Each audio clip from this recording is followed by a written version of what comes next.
সুপ্রিয় সবাই কেমন আছেন? আশা করি ভালো আছেন।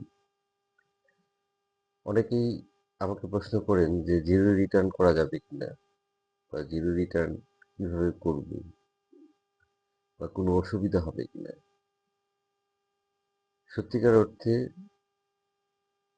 করদাতা যেভাবে জিরো রিটার্ন দাখিল করতে চান, এই তথাকথিত জিরো রিটার্ন বলে কোনো রিটার্ন নেই। এবং সবচেয়ে গুরুত্বপূর্ণ যে তথ্যটা হচ্ছে যে যদি অডিটে সেই জিরো রিটার্ন দাখিলের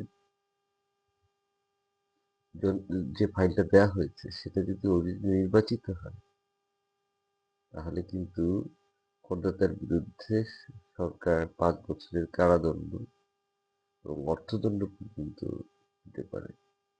কাজেই আপনার যা আয়, সেই আয়ের উপরে যে করটা আসবে সেটাই দেওয়ার চেষ্টা করুন। ধন্যবাদ।